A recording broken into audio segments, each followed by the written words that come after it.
आधुनिक भारत में सामाजिक क्रांति के प्रणेता महामानव ज्योतिबा फुले अपनी प्रसिद्ध पुस्तक गुलामगिरी की भूमिका में लिखते हैं, प्रत्येक व्यक्ति को आज़ाद होना चाहिए, यही उसकी बुनियादी आवश्यकता है। जब व्यक्ति आज़ाद होता है तब उसे अपने विचारों को दूसरे के समक्ष स्पष्ट रूप से अभिव्यक्त करने का अवसर मिलता है, लेकिन जब उसे आज़ादी नहीं होती तब वह उन्हीं महत्वपूर्ण विचारों को जनहित में आवश्यक होने के बावजूद दूसरों के सामने प्रकट नहीं कर पाता। समय गुजर जाने पर वे विचार लुप्त हो जाते हैं।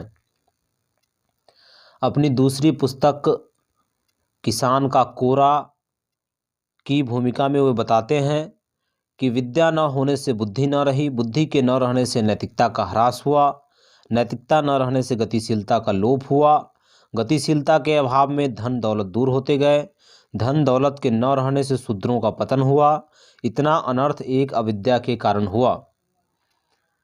फूले निम्न वर्ग के व्यक्तियों की दयनीय हालत के लिए ब्राह्मणों के निजी स्वार्थ को जिम्मेदार मानते थे।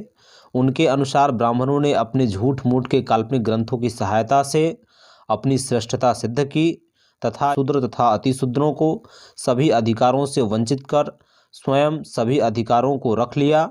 उनकी शिक्षा प्राप्ति के अधिकार पर भी कठोर पाबंदी लगा दी।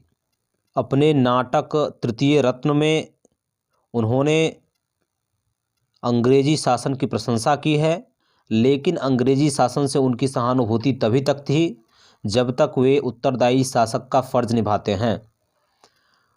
वे कहते हैं, ब्राह्मणों ने शूद्र अतिशूद्रों पर जो शिक्षा बंदी लगाई थी उसको समाप्त करके उनको शिक्षा का मौका प्रदान करके होशियार बनाने के लिए भगवान ने इस देश में अंग्रेज़ों को भेजा है। शूद्र अतिशूद्र पढ़ लिख कर होशियार होने पर वे लोग अंग्रेज़ों का आसान नहीं भूलेंगे, फिर वे लोग पेशवाई से भी 100 गुना ज़्यादा अंग्रेज़ों को पसंद करेंगे।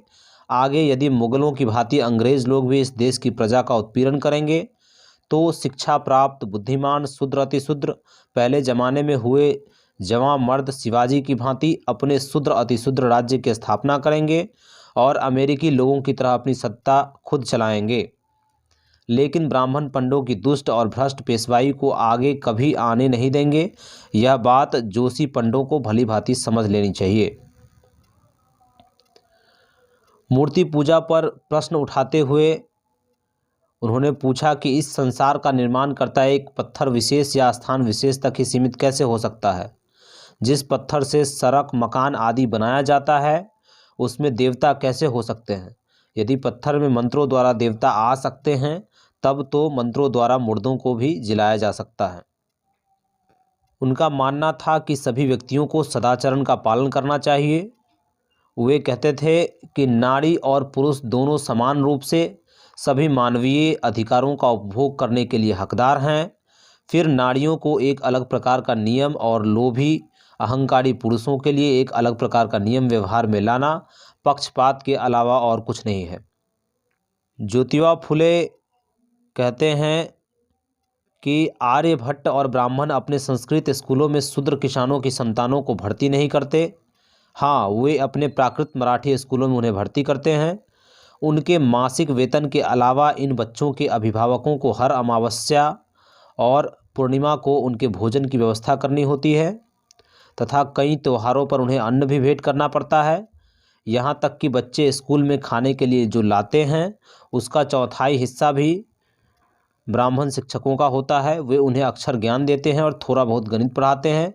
वे उन्हें इस योग्य भी नहीं बनाते कि वे अपने घर खर्च का हिसाब किताब रख सकें। ऐसे में वे मामलतदार के दफ्तर में घुस भी कैसे पाएंगे, क्लर्क भी कैसे बन पाएंगे।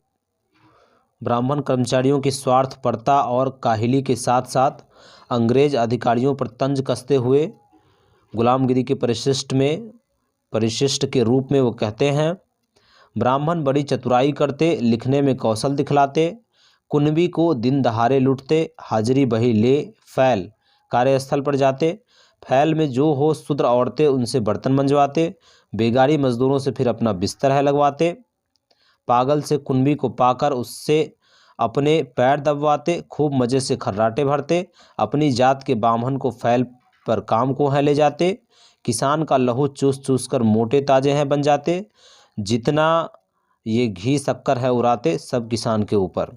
आगे वो कहते हैं कि बाल काटना नाई का धर्म नहीं धंधा है, चमड़े की सिलाई करना मोची का धर्म नहीं धंधा है, इसी तरह पूजा पाठ करवाना ब्राह्मण का धर्म नहीं धंधा है। फूले का मानना था कि स्वतंत्रता और अवसर की समानता हर मनुष्य की बुनियादी आवश्यकता है। स्वतंत्रता के अभाव में किसी भी मनुष्य के व्यक्तित्व का संपूर्ण विकास नहीं हो सकता। वे समाज में व्याप्त छुआछूत को सबसे बड़ा अपराध मानते थे। उन्होंने इसकी आलोचना करते हुए कहा कि कट्टरपंथी ब्राह्मणों ने ईश्वर तथा मानवता के साथ छल किया है। जो लोग सभ्यता की दौर में पिछड़ गए उनके साथ पशुओं से भी बदतर सलूक किया गया। अपनी घृणित सोच के कारण वे मैला खाने वाली गाय का पेशाब पीकर पवित्र होते हैं, किंतु एक शूद्र के हाथ का साफ सुथरा पानी नहीं पीते। ज्योतिबा फुले के इन विचारों ने आधुनिक भारत के निर्माण में एक महत्वपूर्ण योगदान दिया। 19वीं सदी के सामाजिक क्रांतिकारियों में ज्योतिबा फुले का स्थान सबसे ऊपर है। उन्होंने किसान जातियों, अछूतों और महिलाओं के उत्थान के लिए अपनी ज़िंदगी समर्पित कर दी। ज्योतिबा फुले के स्मृति दिन के अवसर पर उन्हें कोटि कोटि नमन।